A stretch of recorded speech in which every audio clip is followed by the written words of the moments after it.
Okay, we'll be starting now. It is noon. This is the Grand Rounds presentation for the Department of Psychiatry and Behavioral Sciences. And we're honored today to have Dr. Daniel Krashen give the presentation. It will be Suicide by Bridge. Dr. Krashen graduated from the University of Michigan School of Medicine and did his psychiatric residency at Tripler Army Medical Center in Hawaii. He was in private practice for a time, and then we were honored to have him here as a inpatient psychiatrist at Harborview on the inpatient service. He has special interests in somatic therapies. He did electroconvulsive therapy here, also transcranial magnetic stimulation. He and I worked together on a study looking at transcranial magnetic stimulation in the treatment of chronic widespread pain. He has special interest in also pain and addiction psychiatry, and currently he is a fellow in looking at pain management at the University of Washington Department of Pain and Anesthesia, and plans to continue working in the pain addiction psychiatry interface. Dan, if you could enlighten us about suicide by bridge. Thank you. Hi, it's good to be back at Harborview. I've only been down a few weeks. And first I wanted to have a couple words of advice for anyone who is thinking of doing as I've done and moving into a procedural fellowship after doing psychiatry for a while. Three simple steps. First, walk about twice as fast as you're usually used to doing. Second, talk about 10% of what you usually do. And third, write really short notes. This took a little bit of adjustment, but I think I'm getting the hang of it now. So this is a talk about suicide by bridge. The subtitle, which didn't make it on the slide, is a public health psychiatry problem of monumental proportions. And I think it's interesting both because this is an issue which is very relevant right here in Seattle, and also because it may suggest some ideas about possible future interventions in suicide. So without further ado, I always like to ask you, does anyone recognize what movie this is from? Sure. We said Jimmy Stewart, It's a Wonderful Life. It's an iconic scene of Jimmy Stewart standing on the bridge in a snowstorm at the beginning of the movie. And, has anyone seen the movies? He does in fact jump off into icy water and then gets rescued by a wingless angel, and things go on from there. The angel jumps in and he jumps in to rescue the angel. I stand corrected. Angel jumps in and he rescues him. Testing you, Marty. So, what's it like in real life when you jump off a bridge, which is something most people don't get to find out firsthand. This gentleman was quoted in a Seattle PI story, I believe, and said, "There's just a lot of fear being out there in the middle of the air and going down really fast. I thought about what the other option was as clear cut. I wanted to live really bad." I suspect people probably have that experience of subjective time dilation just as people do when they're in a car crash or some other trauma, because they probably feel like they have a lot of time to think about it once they're no longer able to do anything. So let's look at what we know about the kinds of people who commit suicide by jumping off bridges. They aren't too different than people who commit suicide in other ways. There's a predominance of men, whites, anywhere from teenagers to the elderly. A little less than half will have a previous psych history, and about a fifth of them have a previous suicide history. Mostly it's locals, which it's one of the myths of suicide by bridge is that people travel from all around to take advantage of this nifty bridge. And it generally is people in the area, often people who have gone over that bridge countless times before. and something makes them behave differently this time. And often, Regarding throughout, you just had a patient in the upper extremity with conditions that was specific ideation of traveling to the Golden Gate Bridge and to jump off the bridge. But whether she was actually followed through that. that sometimes patients really do have at least the ideation of traveling to a bridge. So not unheard of, but it's not the bulk of these cases. And often they will have had something, a loss or a humiliation, shortly before the act. Often it's something which seems relatively trivial, not necessarily a life-shattering loss. And it's often impulsive. As far as we can tell, it's specific to the bridge and for a specific location on the bridge. Another quote from a gentleman who had dinner with his wife at Canley's. If you've ever been to Canley's, it's a very nice restaurant. I think it's got live salmon swimming around in there. It also has salmon on the menu, but they're not the same salmon, they tell me. And it's tricky because to get there you have to go right over the Aurora Bridge and pull off just at the foot of the bridge. So it's really hard to get there from the rest of Seattle without going over the bridge. In this case is a gentleman who had an argument with his spouse, and on the way back he felt provoked, and so he just jumped right off the bridge in mid-span. Impulsively, not something he would have believed would have happened if you'd told him about that half an hour before, I would guess. What happens to people who jump off bridges and survive? And there are even big bridges have some survivors. The biggest study we know of is this one at the Golden Gate Bridge. They traced about over 500 people between 1937 and 1971. These were people who either jumped or attempted to jump, so were making a serious attempt, and had often, what will happen is people will be at the rail or starting to climb over the rail, and someone will tackle them and call the police. So people who were serious enough to have made there was an official report and they were traceable. They found that they did have a higher rate of suicide for about 6 months afterwards in the general public. But by 1978, so for some people that was about 30 years, over 90% of them had not died by suicide or any other suspicious means. And by suspicious means, they define that very broadly to mean anything that could seem like suicide. So any type of poisoning or a single, a fatal MVA with only one person in the car, anything that fit that. So this argues against this idea of substitution, that people will, if they aren't able to jump off a bridge, that they'll just find some other bridge or some other way to commit suicide. Talk a little bit about the idea of substitution. I want to bring up this person. Does anyone know who this is?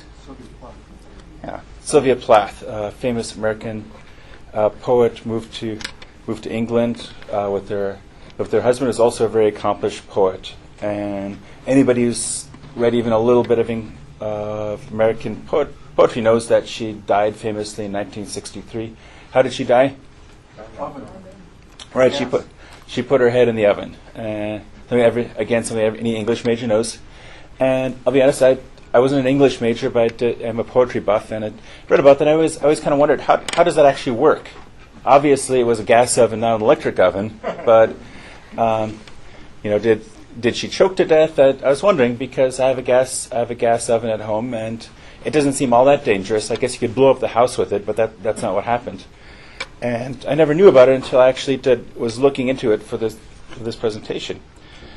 That back at that time, British gas was not the kind of natural gas that we have here, and that they have in Britain now with the kind that burns the blue flame, and it's basically methane. What they used was coal gas, which is a kind of dirty product of coal mining. It was very cheap because Britain had tons and tons of coal mines back then, so they had tons of it. That was the stuff that was burning in all the gas lights back in Sherlock Holmes' time. And even up into the 50s, plenty of homes were still heated, and ovens and stoves were still being run by this coal gas. And one of the things about coal gas is it produces large amounts of carbon monoxide when it burns. So they looked at the suicide statistics. About 2,500 people died a year by home oven. It was by far the most popular way to commit suicide in all of Britain.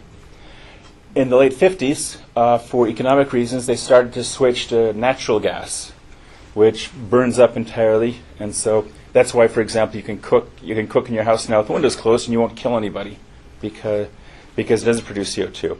And they discovered, inadvertently, no one was looking for this, they discovered a really significant drop in the overall suicide rate in the area, that about a third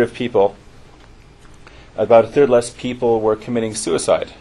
And so then pathologists were very fascinated by this. They dug into the statistics more, and they discovered that in many populations, the suicide rate dropped and didn't seem to drop in all areas, and there wasn't any compensation. In younger men, it didn't quite drop by 33% because some of that 33% was made up by people committing suicide in other ways. This was really pretty fascinating, that here was something that was done purely for economic reasons with no idea of any kind of medical intervention, yet it reduced suicide by a really dramatic amount. Another example of this kind of intervention is with pesticides, that in much of the third world, especially in Southeast Asia, one of the most popular ways to commit suicide is by ingesting pesticides. And especially in rural villages where there's a lot of farming going on, often they have older, very toxic, neurotoxic pesticides there, and that aren't terribly well secured. And so people can drink them, and everyone knows that you'll die very quickly if you do that. In Sri Lanka, they banned particularly lethal pesticides in the late 90s, and they discovered that the suicide rate overall dropped by 50%. And I believe that was specifically done with the intent of preventing suicide. In a research project, in some Indian villages moved to organic agriculture, and this was not really to prevent suicide, it was more to prevent the side effects of heavy pesticide exposure. And they discovered that the number of suicides dropped really remarkably, from 14 to 3. And the article actually noted that this is just the official rate. The unofficial rate of suicide was probably higher than 14, because many real suicides get explained as other things to avoid embarrassment of the family. So, while all these case studies or occurrences suggest is that if you can identify some way that people find a quick, easy, impulsive manner of suicide, and you can block that, you can get a lasting reduction in the suicide rate without people making it up anywhere else, which is really an amazing thing. So let's get on to the bridges. This is a photo of, it's an antique photo which has gotten colorized, of the San Francisco Golden Gate Bridge. And I chose this photo for three reasons, really. First, that I think it's a really nice image. It's very beautiful. Anyone who's been in San Francisco can relate to this image, because the bridge does have sort of a magnetic effect, that it sort of makes itself the center of any picture you take, which has a bridge anywhere in it. But there are also two other things to jump about this. You see, this bridge is very it looks very glamorous. You know, it's shooting off there into the distance. See how this bridge has an effect on people's imaginations. The other thing I want you to notice in this picture is that the bridge is really, really high. You can see that there's whole buildings and things way under it. So it's actually a very, very high bridge. It's the #1 suicide bridge in the world. In fact, it runs average about over 200 feet above the water. And since its opening in 1937, that there have been somewhere between 1,300 and 2,000 deaths. The number is kind of hard to estimate. Some of that is because there are some people they are video cameras now, but they see people sometimes going onto the bridge and not coming off. No one actually sees them jumping off, but the thought is some of those people probably jump off. If you jump off in the middle of the bridge, your body will get swept out into the bay and you'll never be seen again. So they're probably not capturing everyone. The bridge has a 4-foot pedestrian railing along the side, and that's highly significant. We're going to talk a lot more about that, I think. But if you've ever walked along it, you'll notice that that 4 feet is not very high. Dr. Blaustein, who's a psychiatrist in San Francisco, who's done a lot of research in this area, interviewed patients who'd been sent to the emergency room for suicidal ideation, specifically by jumping off the bridge, and asked them, why this bridge? What makes it appealing to you? And the things that really jumped out is they thought it was accessible, romantic, and painless. And what I think they mean by painless is that it's guaranteed to work. That you're not going to be sort of having a long, lingering death. That from 200 feet it'll be very quickly fatal. This is a very nice image from the Telegraph that this shows who's committed suicide and where. So each of those little black boxes is one completed suicide from the bridge that they know of. And so you can see that the people are not just random or casual at picking it, that lots of people pick this side. Probably two reasons for that. One reason is that one's got the nicer view. The bigger reason probably is that's where the pedestrian side is. So you'd actually have to cross traffic or stop your car to go to the other side, which doesn't always stop people. And then you see also that not too many people jump over land. A few do, but by and large, most people like to get out there over the water. So people with whatever mind frame people are in when they're in the middle of this, when they're in this suicidal moment, and they're still making some kind of conscious decisions, I think, that you can kind of trace about what they're doing and how they're doing it. Yeah. What about the fact that they jump east and not west? They jump out towards the ocean, not towards the land. Right, that's correct. That's kind of what I meant by that being the nice side. That then you can look out towards the ocean and it's framed nicely. It's and it's really a beautiful view from any time of year. So I think that aesthetic aspect is actually quite significant. That's all, but of course that's also the side that's a lot more accessible to pedestrians. The west is not around. Right. Okay. The reason for it is the city. Oh, okay. East is Okay. from the city. Okay. Oh, you're You right. can see the other bridge from there. You can see Alcatraz. Right. Okay. Anyway, But that's it. you get that skyline. Where the parking is. It's nice either way. No, they drive over the bridge from the city, you park in the parking lot just beyond the bridge, and you walk back towards the city and jump. Right, just making the point it's accessible to the parking, which is probably what a lot of people do. So, I think, why are some bridges suicide bridges while others aren't? It's probably the fact is the accessibility, how romantic they are, and also that they get a reputation for it. They get associated with suicide. Psychiatrist named Sidon did some research that looked at where people lived and their travel paths and found that no one ever drove across the Golden Gate Bridge and then jumped from the Bay Bridge. It always went the other way. Bay Bridge is a perfectly nice bridge, but it doesn't have the same magic apparently. So They're replacing it right now. It's on the other day. the Bay Bridge. Bay Bridge being replaced. It's a fancy new bridge. It's very impressive, they say. And will compete with Golden Gate Bridge. Really. Hopefully, it won't compete in all ways with the Golden Gate. So I just want to show some other bridges because even the Golden Gate is one of the big suicide bridges in the world. There are lots of local suicide bridges that have that name, and often that reputation gets established pretty quickly after they open for business. There's a Memorial Bridge in Augusta, Maine. You see that we're talking here specifically about interventions to make it harder to jump off of them. So this one they installed an 11-foot fence in '83 and which eliminated the suicides. Before that, there were 14. There have been 14 suicides since 1960, and the overall suicide rate and the alternate suicide rate didn't go up at all in Augusta. And you can see here just a chart showing the same thing. That when the safety fence installed, it stopped. If this was a trial of a medical device, and instead of suicides we were measuring arrhythmias or strokes or something, we'd say that was a pretty good trial. Another bridge, this is the Grafton Bridge in Auckland, New Zealand. accept that there's no change in the overall suicide rate in Maine? Like what percentage of people suicide by bridge? That I don't know. What percent? That's what percentage of what percent of suicides are by bridge? That I don't know. Was there a drop in the local rate in the area? Right. That dramatic drop in the rate? Oh, that's true. I think there was a steady rate of suicide, but it wasn't very high. So I don't think it brought down the overall rate too dramatically.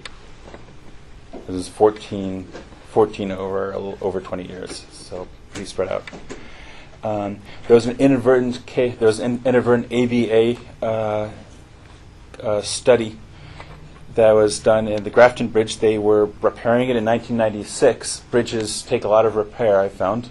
I'm doing the research for this, and they took the pedestrian safety barriers down to repair it, and for some reason never put them back up until 2003.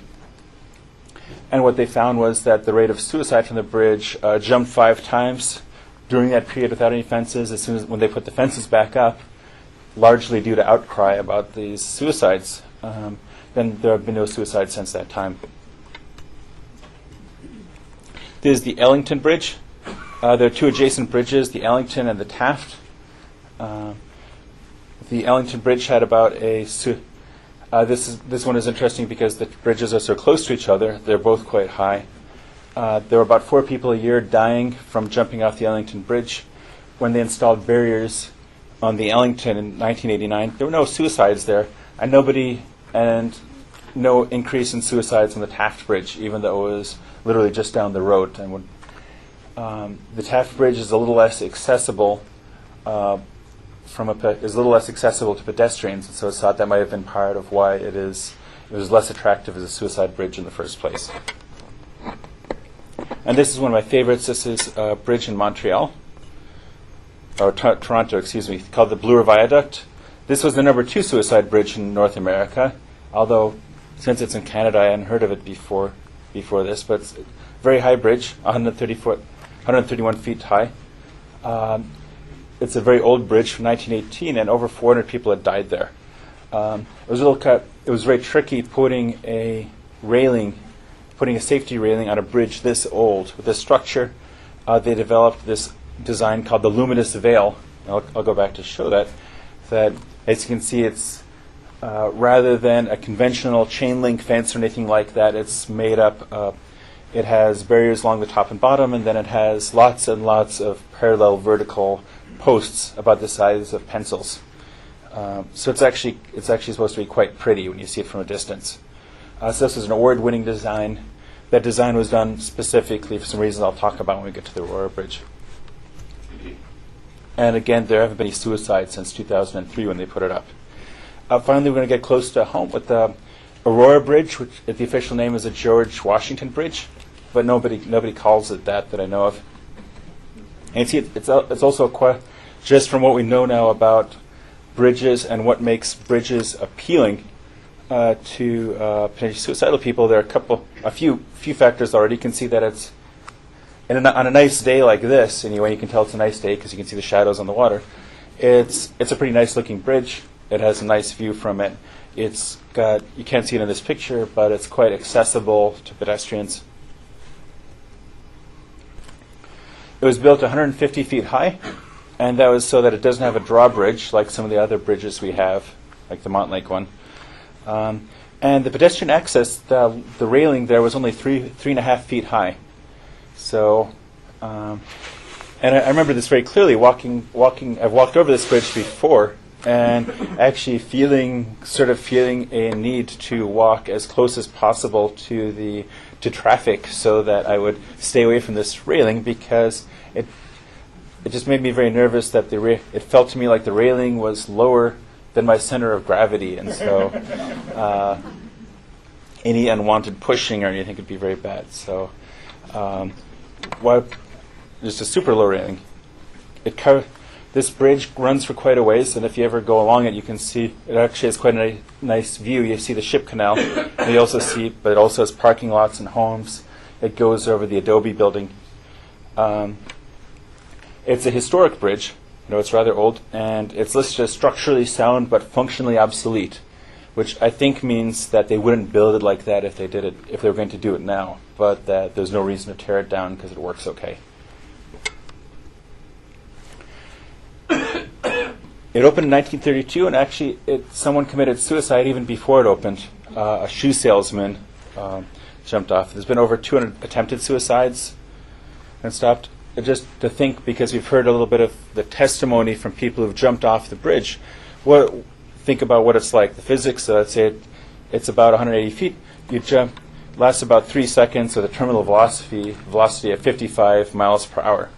So if you basically just like it'd be like skydiving without a parachute. You'd smash with just astonishing force. There have been kind of a steady trickle of suicides. I'll show some data about that. In 2006 was a particularly bad year where 9 people died, which was the most since the 70s, including a 15-year-old girl. This really got a lot of people in the community, especially the local community, very upset. So the government stepped in and did something. They added phones, 6 phones and 18 signs. And if you remember that kind of garishly colored sign on the first slide saying "suicidal," 24-hour helpline, that's one of those signs. This cost $35,000, by the way. They must have been very expensive phones, but the phones didn't really seem to have any protective effect. Didn't affect the suicide rate. It wasn't 9 people a year, but it went back to its base rate. So that was not really a helpful intervention. And here you can see that picture again, and I think you get a little bit of an idea of how low that rail appears if you're standing there. So one of the things you can take into account is that with things like bridge suicides, unlike other forms of suicide, ingestions like gunshots, bridge suicide by definition is kind of a public event. Often it affects many people beyond the person who attempts suicide and their family and friends. There have been times when bridges have been temporarily closed because of suicidal people on them, and in this case, there were lots and lots of people who were living and working right under the Aurora Bridge, still are, and these people were very, very affected by that. I'll have some quotes from them about what it was like, and so they had So in addition to the people who had lost people there, the people who were afraid of losing people there, the people who were being affected by these ongoing suicides were they were a group that had a really burning need to do something about this. It was becoming intolerable. A gentleman named Ryan Thurston started a group called Friends in 2005 to start advocating for the suicide barrier. I don't know how they did that, but they were really how they got this money in only 2 years. I think they worked some miracles. But in 2007, the governor freed up a little under $2 million to build a suicide barrier there. Something that probably wouldn't happen now with our current financial things. So I'm glad it happened when it did. What's the mortality rate? Aurora Bridge. Oh, I would estimate it's over. I would say it's well over 90%, but I don't know the exact details. There have definitely been a handful of survivors. And mostly people who landed. Mostly people who landed in the water, landed favorably. If you've worked in consult psychiatry at Harvard, you know that there are some people who survive falls and trauma, where it seems really unreasonable that they would have survived. To say that the guardian angel is working overtime that day, and so they survive, and sometimes with amazing injuries. But people do survive even that. But for most people, it's instantly fatal, and certainly anyone who would land on the ground would be instantly killed. So this just shows the data up through 2006, and you can see how there was a spike in 2006, but it's pretty steady for the decade before. And the Ship Canal Bridge, which has never been nearly as popular as the Suicide Bridge, is much less. You also see a bit of a predominance of men, I think, in both, especially in the Ship Canal Bridge. So you can imagine that if you, this guy named Mike Warbeck, I believe he works at Adobe. All these quotes are from public sources, by the way. I'm not violating anyone's confidentiality. As a gentleman works at Adobe, and he just ran out to his car for something during his lunch break. And see, when I got there at 11:30, there was no commotion at all. It must have happened. It must have just happened. I couldn't find my phone, even though it was in my hand moments earlier. So this is really kind of a acute stress disorder-like presentation in a way. I obviously can't diagnose it like that, but you can see as the guy is a little dissociated. He sees something which totally unbelievable right there next to his car, maybe on his car. I don't know. And he's in emotional shock. He can't find his phone to call, and you can imagine the sort of shock and horror he was in. And this was happening pretty regularly to a large number of people, and pretty much everyone who worked in that area, the people who lived in the houseboats there, and they were all getting exposed to it, or getting exposed to it secondhand. It was just a shock. It was just a shocking impact. So what did they do for the bridge railing? Well, if you remember the luminous veil design that I showed before with all those pencil-like sticks going straight up and down, they went to something very similar to that. A vertical fence about 9 feet high with no horizontal cross members. And this is to give what's called face validity. So if you think of face validity in studies, it's kind of the same idea, that you want something where a person will take one look at it and say, that's going to be difficult to climb. That's going to be a pain. So what they found is that anything with horizontal pieces or mesh or anything like that, people feel like they can wedge their toes in there and they can get up it. But if it's something that's that high and that difficult to climb, the feelings, the inconvenience, the fear of going up part way and getting caught, that seems to have a deterrent effect. And one of the survivors, Jack said, a tall fence that prohibits a person from doing it might give him a chance to think things over for a bit. So he felt he was a guy who was enthusiastically supportive of this idea of the railing. He was a guy who did jump. He was a guy who did jump and survived, and he was thinking about afterwards what could have been done to keep him in that place, because he wasn't capable of keeping himself safe. And he said, well, if it had been harder to do, I wouldn't have done it. And so here's an example. Here's an example of it. And you can see how it's very tall, and it's got the little pointy bit sticking up top. So if you had to get over that, it'd be pretty hard, even if you were athletic. I mean, maybe a rock climber could do it, but most people would have a hard time. And so that's the face validity that they're talking about. And this is just one piece that was just put up to show the public what it looks like. Everything, just like everything in the world, things take longer and cost more, and they ended up having to X-ray the structure and finding that the structure wasn't actually the way they thought it was, and so it took longer and it was harder to put up the railing than they expected. It wasn't actually finished until the beginning of this year. It was finished in February 2011, and ironically, the last Aurora suicide, at least the last one that we hope, was in January, when the fence was already largely up, but there were still some gaps in it where they had to do special work, and this person leapt out through one of these gaps in the fence. So they protect, just like a barrier. It's only good if it's continuous. After it was put up, this is an image I found quite moving. Shows that even though hopefully the Aurora Bridge suicides are over now with these barriers, this is a memorial that someone put up, and I don't know how easy to see that. Basically, it's a memorial to a friend and a brother who died by jumping off the Aurora Bridge.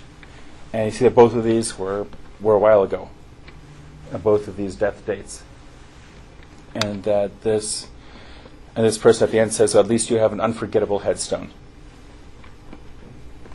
So I think I put this slide in here because I think it's a good reminder that fixing the bridge was good. It should have been.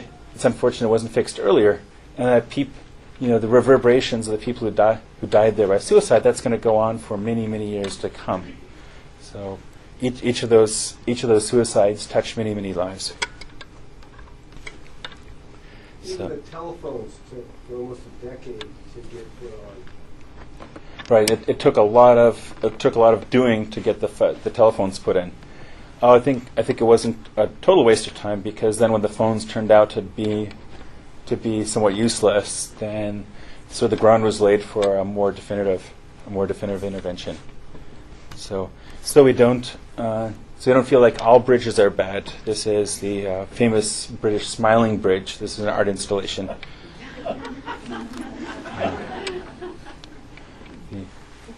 And I'd just talk briefly about if you have more appetite for discussing this, a couple of the implications about the Aurora Bridge story and the bridge story in more general. That one is that it can be pretty difficult to get something like this done, even though in retrospect it seems sort of self-evidently good and worthwhile to do an intervention like this. But it took a lot of heavy lifting by a lot of people to affect the Aurora Bridge. And the Golden Gate Bridge famously still doesn't have anything like this for a variety of reasons, but I think one of the biggest ones is that it's a really beautiful bridge. It's a historic bridge, and there are a lot of people who are very resistant to tampering with it to prevent suicides. That's sort of a difficult case to make, especially with a bridge that's very iconic like that. There was a movie made called The Bridge about suicide from the Golden Gate Bridge, which has a lot more information about that bridge and the history of suicides, and actually footage of people jumping and all that. If you're interested, it's not an easy watch, but it's a really fascinating movie to learn more about it. The other thing I'd like to put out as a challenge is that this is something which, as a public health intervention, is pretty amazing. It's not. Maybe it's not as good as vaccinations, but it's pretty amazing. This bridge is. If the Aurora Bridge is going to be there for another 100 years, that fence could save 100 lives, and it's basic, and it's already done. All they have to do now is keep painting it and tightening the screws and things like that. So that's a really dramatic way to cut down on suicides, and as far as we can tell, to cut down on suicides that wouldn't have happened otherwise and won't happen by some other means. So the challenge, I haven't come up with anything yet, but what else could society be doing differently to block these easy methods of suicide that would prevent tens or hundreds or thousands of suicides over the next decade or 100 years? That's all the material I had. I'd like to take questions. Let me just get to the internet thing here. This was, you can tell me if I imagined it, that we once walked across that bridge, and heard people, as we were stopping and looking and so on, heard people yelling out the window to jump. And the point I'm trying to make here is that people who are so impulsive are probably very vulnerable to an increase in the alienation that they already experiencing in our society. And that may be an obvious and seemingly stupid way that we make people not feel like living, but it's part of our society and the lack of civility that these things may occur. And I just wanted to draw attention. And Chris, did I make that? No, and actually, as a resident, I decided I was going to walk across at night and see what the experience was like. And I walked across and looked over the side, and two different cars came by, and they yelled jump. So my guess is that probably happens not infrequently to people who actually do jumps. My point is that and there's no way to ever study that one. But you wonder. There are some really famous examples, some different bridges in California that, not the Golden Gate Bridge, but some others that are commonly used, where they've been trying to talk someone back and it causes a traffic jam, and so people, as they're going by, say, just jump. And that happened locally, too, when they were trying to talk to somebody from one of the bridges. I-5. Yeah, There's one on the I-5 exactly. bridge. So There's one on the I-5. it's been documented in the media numerous times that that's what people do. Somebody's standing and contemplating. The fact that she blocked traffic on I-5 and seen this, that was like one of the high offenses. That's treason. Exactly. So that's a very good point. We already know that suicidality tends to arouse a lot of countertransference and hostile reactions in people, and people get really mad about it. And that's even more so if you're also keeping someone from getting to the game or getting home, whatever. So point out that people are with the shouting, and certainly at that time when I think people are really in an altered state and maybe vulnerable, and there's certainly. I remember reading in a book about suicide, talking people down about suicide, about a chaplain who was attempting to talk someone down and used a phrase something like "just let go," meaning emotionally, but the person took it very literally and just let go of the stanchion and dropped. And they, it's a sort of funny in a horrible way, but actually they went back for a lot more training about that, about what to say and what not to say. Because the person at that point was totally confused, bewildered, and would have done whatever the person talking to them would have done, and if they were really vulnerable. Oh, you had a question here. Well, I just had a comment because I thought it was really an interesting point that people don't switch means. So if their means was to jump over the Aurora Bridge and that's blocked, then they won't just go to the Ship Canal Bridge. And oftentimes in suicide prevention treatment, one of the things we really do that works is having people find out what their favorite means are that they think about and fantasize about or rehearse in their minds, and do things like have them take the butcher knife and freeze it in a block of ice and put it in the freezer.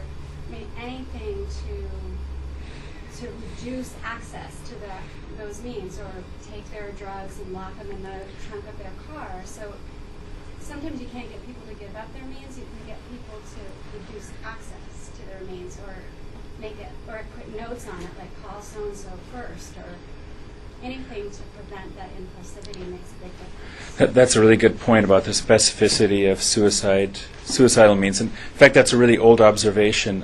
Sigmund Freud made the same observation about how people can be eerily specific about a certain way to commit suicide. And he used that as the basis of his theory for the death instinct, which hasn't held up very well, I don't think. But that is, I think, maybe one reason people often think in metaphors or in images, and perhaps the image of a certain suicide modality is what's being triggered when people feel suicidal, rather than just the thought of suicide in general. I don't know. Here. The comments about the general public yelling jump, I think, points out the extreme danger of command hallucinations. Psychosis, of course, is a big risk for a serious suicide attempt, and if the person is actually hearing a voice, do it, kill yourself, or you're not worth it, then I think our own judgment is that this is exceptionally high risk. That's right, the command hallucinations. And actually in the literature there was not a lot of discussion of psychotic disorders there, but certainly any kind of command auditory hallucination is a risk. And there are, in other literature I've read about, for example, about Western State, I've certainly read anecdotal stories about people who left Western or were denied entrance to Western and then went straight to the bridge to jump off in the middle of a psychotic episode. But I don't know any of the details. Do you remember at all, is there any talk about putting a fence up for Golden Gate Bridge? Oh, at the Golden Gate Bridge? There's a advocacy movement about that. As I said, it runs up against a ton of resistance from the tourism industry, from bridge preservationists, from just the general public who aren't very sympathetic to suicidal people in the first place, and so people have been advocating it for a long time, and I would guess eventually something is going to happen, but I think it's going to take it's probably going to take quite a long time, and maybe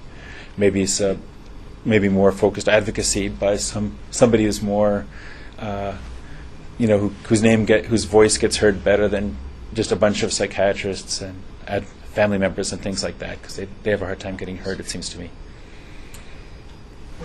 When you pose the question to the audience about what else we could do as a public health measure, someone mentioned gun control, and that raises the question: how do, let's say, U.S. suicide rates compare with other countries where gun control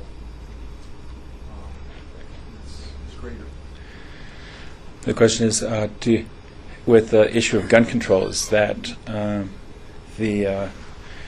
is the suicide rate higher here than in other countries with tighter gun control? That's a really good question that I don't know the answer to. There was a study done, compares Seattle and Vancouver. I don't remember the results, but I think they weren't too different.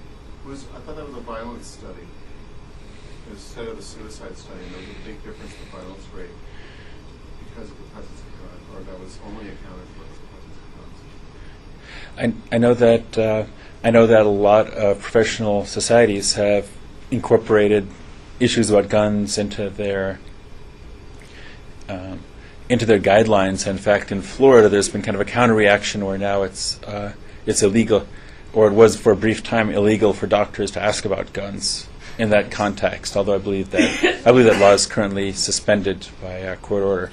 Yeah, a judge actually just overturned that. That was against freedom of speech. So I think that just happened. Right. Like Thursday, I think, or Wednesday. Right. So this is tricky. I used to be a military psychiatrist, and it was a very if you work with especially if you work with military patients or with law enforcement personnel, for example, it's pretty tricky because a lot of those folks can't do their jobs if they don't have access to firearms. It's part of the nature of the job, and so it can be a really fine balance of figuring out how to protect the patient without how to protect the patient with as little in effect on their livelihoods as possible, and sometimes it's not possible at all. Sometimes they need to. What they really need to do is leave that job, find one where they're not carrying a firearm all the time, and that can be a very difficult conversation. Are there any numbers about how many people jump from buildings, and are there any building codes that can easily change, like locking doors, roof access, and that sort of thing? That's a really good question. I don't believe there are. I know that in specific areas there have become, or so to speak, suicide buildings or suicide hotels, and that and in those cases generally people would the building managers or whoever's owned the building would be pretty quick to put additional safety measures in place, because of course they don't want that's a very deadly thing for the business of the building to have an association with anything like that. But of course, there's lots of. Just thinking of things like hotels. There's lots of hotels with outdoor balconies on the 14th floor and stuff. There's not really any way to make those any safer without defeating the whole purpose. Any other questions or comments?